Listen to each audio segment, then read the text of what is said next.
Assalamualaikum warahmatullahi wabarakatuh. Sebelumnya perkenalkan, nama saya Habib Nur Hakim.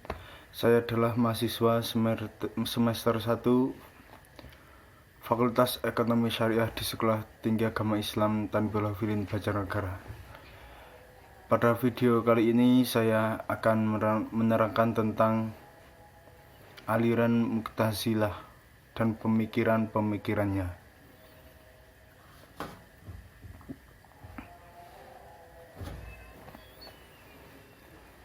Membaca perpecahan umat Islam tidak ada habis-habisnya, karena terus-menerus terjadi perpecahan mulai dari munculnya Khawarij dan Syiah, yang kemudian muncullah aliran Jabariyah Qadariyah.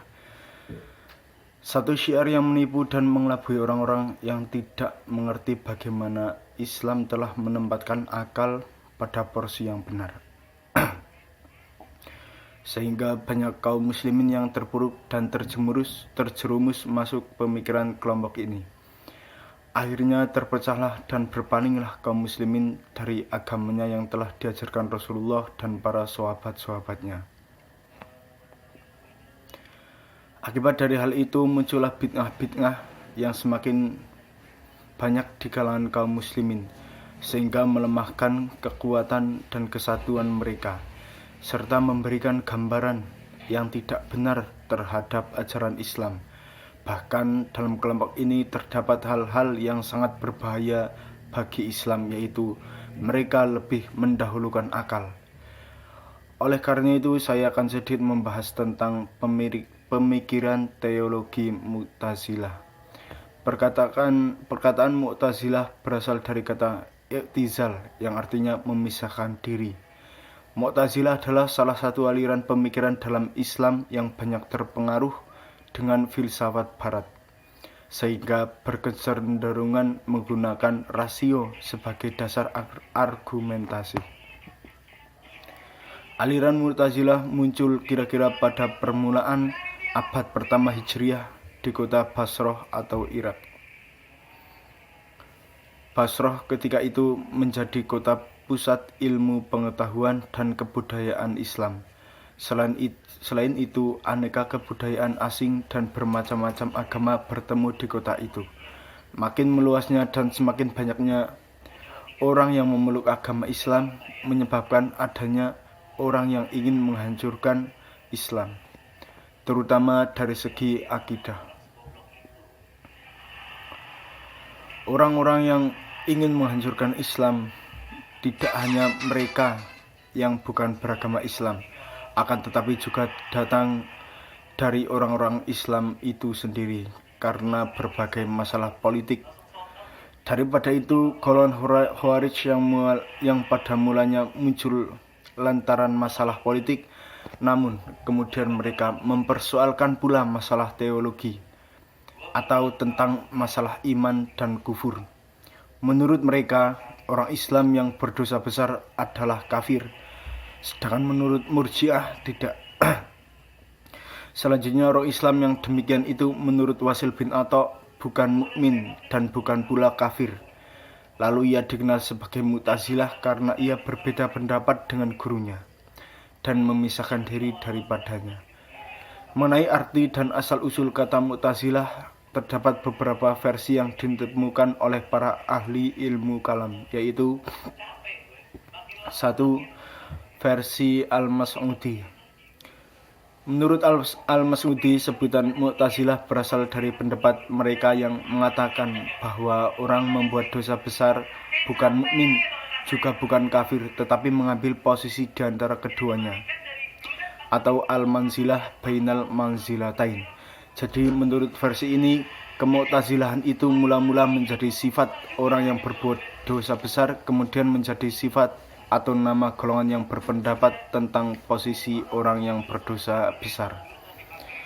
Golongan berpendapat itu disebut Mu'tazilah karena mereka membuat orang yang berbuat dosa besar jauh dari golongan mukmin dan kafir. Yang kedua, dalam riwayat lain disebutkan bahwa suatu hari Qatadah Ibnu Da'amah ke Masjid Basrah dan duduk pada majelis Amr bin Ubaid. yang disangkanya Majelis Hasan Basri. Setelah menyadari bahwa ia salah masuk, ia berdiri dan meninggalkan tempat itu sambil berkata, "Ini kamu Mu'tazilah." Sejak itu mereka sebut kaum Mu'tazilah. C. Tokoh-tokoh aliran Mu'tazilah. Tokoh yang pertama adalah Wasil bin Atha, periode 80 sampai 131 Hijriah. Wasil bin Atha al-Ghazali adalah pendiri aliran Mu'tazilah sekaligus sebagai pemimpinnya. Yang pertama, ia pula yang terkenal sebagai orang yang meletakkan prinsip pemikiran Mu'tazilah yang rasional.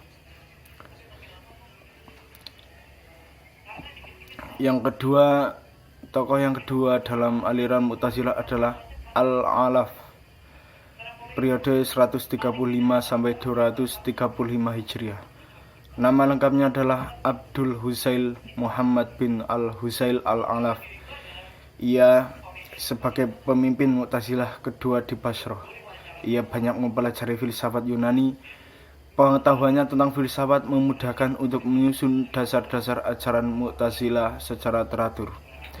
Pengetahuannya ini tentang logika membuat dia menjadi ahli debat dan semua lawan-lawannya dari golongan zindik atau orang yang pura-pura masuk Islam dan dari kalangan Majusi, Zoroaster dan ateis tak mampu membantah argumentasinya. Menurut riwayat 3.000 orang yang masuk Islam ada di tangannya. Puncak kebesarannya dicapai pada masa Khalifah Al-Ma'mun karena pernah menjadi muridnya. Tokoh yang selanjutnya adalah Bishr bin Al-Mutamir yang wafat pada tahun 226 Hijriah. Ia adalah pemimpin aliran Mu'tazilah di Baghdad. Ia adalah seorang tokoh aliran yang membahas konsep tawalud, yaitu batas-batas pertanggungjawaban manusia atas perbuatannya. Bishr memiliki murid-murid yang besar. Pengaruhnya dalam menyebarkan paham Mu'tazilah, khususnya di kota Baghdad. Tokoh yang keempat adalah An-Nazam yang ada pada periode 185 sampai 221 Hijriah. Nama sebenarnya adalah Ibrahim bin Sayyar bin Hani An-Nazham. Ia adalah murid Abdul Husail Al-Alaf. Ia juga banyak bergaul dengan para filosof.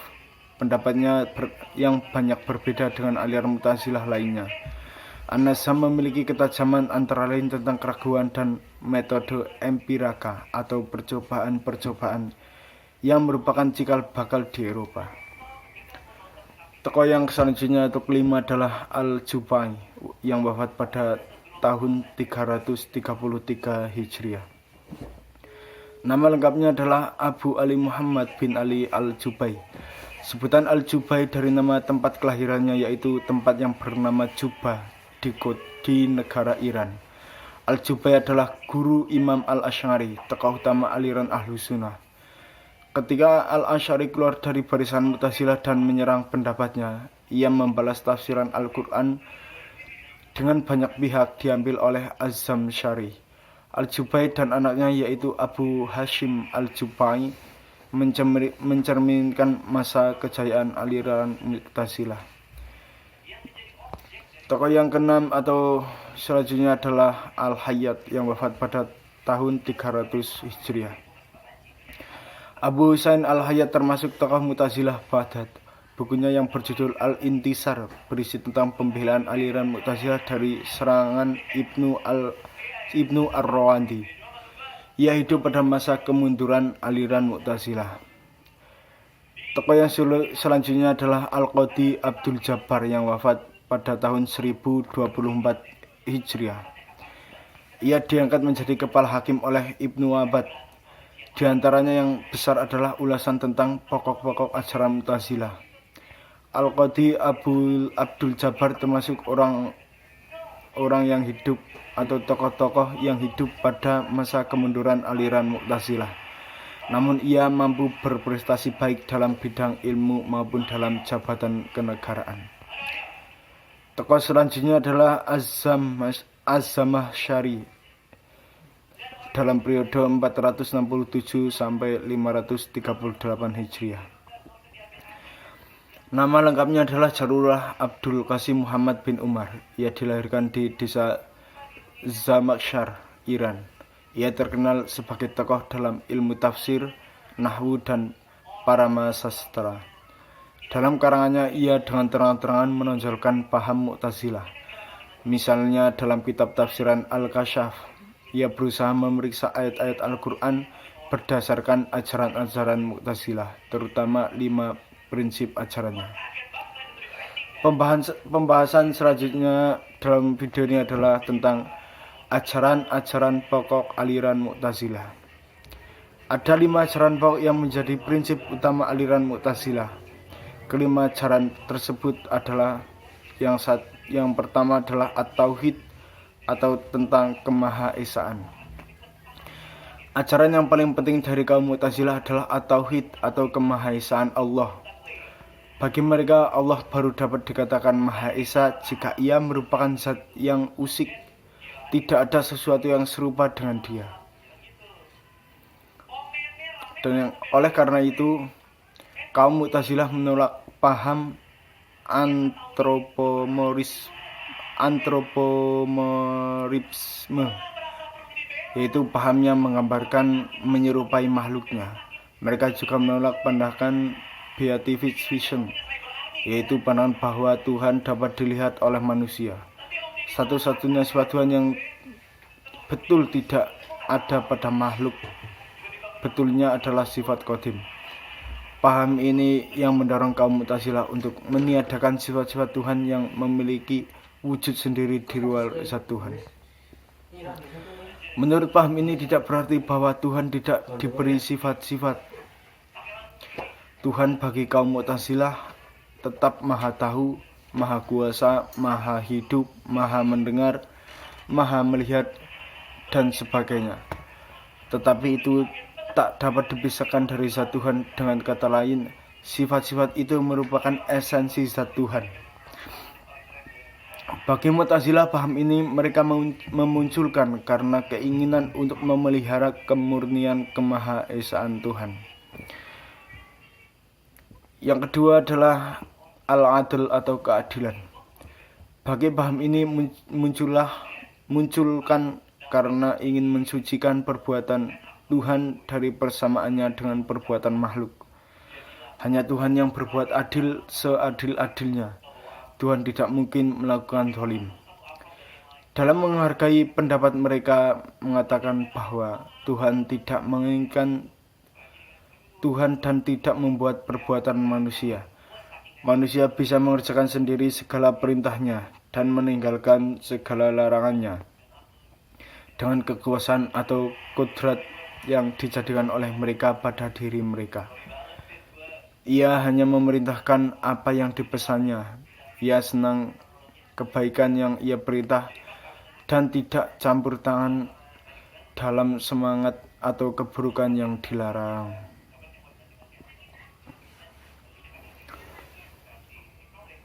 Ajaran yang ketiga adalah al-wa'd wal al-wa'id atau janji dan ancaman. Kaum Mu'tazilah yakin bahwa Tuhan pasti akan memberikan pahala dan menjatuhkan siksa kepada manusia di akhirat kelak. Bagi mereka, Tuhan tidak dapat dikatakan adil jika ia tidak memberi pahala kepada orang yang berbuat baik dan tidak menghukum orang jahat. Keadilan menghendaki agar orang yang bersalah diberi hukuman berupa neraka dan orang yang berbuat baik akan diberikan hadiah berupa surga yang dibuktikan dengan adanya Tuhan. Ajaran yang selanjutnya adalah al-manzilah bainal manzilatain atau posisi di antara dua posisi. Prinsip keempat ini juga dieratkan tidak dengan prinsip-prinsip Tuhan. Pembuatan dosa besar mustahil karena mereka masih percaya pada Allah dan Rasul-Nya. Tetapi mereka bukan pula mukmin karena imannya tidak sempurna. Penempatan ini bagi kaum Mu'tazilah berkaitan dengan prinsip keempat. Ini juga erat kaitannya dengan cinta mereka kepada Tuhan. Pembuatan dosa besar karena mereka tidak percaya kepada Allah dan Rasul-Nya. tetapi bukan pula mukmin karena iman mereka tidak sempurna lagi. Penempatan ini bagi kaum Mu'tazilah berkaitan dengan paham Mu'tazilah tentang iman. Iman bagi mereka bukan hanya pengakuan dan ucapan, tetapi juga sebuah perbuatan. Dengan demikian, pembuat dosa besar tidaklah percaya, tidak juga kafir seperti orang yang disebut terdahulu. Ajaran yang selanjutnya adalah amar ma'ruf nahi munkar, atau menyuruh perbuatan baik dan melarang perbuatan yang buruk. Mengenai hal ini, kaum Mu'tazilah berpendapat sama dengan pendapat golongan-golongan umat lainnya. Kalaupun ada perbedaan hanya dari segi pelaksanaannya saja. Apakah seruan untuk berbuat baik dan larangan buruk itu dilakukan dengan lunak atau kekerasan? Sekian yang dapat saya sampaikan tentang teologi pemikiran aliran Mu'tazilah. Semoga bisa bermanfaat, dan apabila ada kekurangan mohon maaf sebesar-besarnya. Wabillahi taufiq wal hidayah. Wassalamualaikum warahmatullahi wabarakatuh.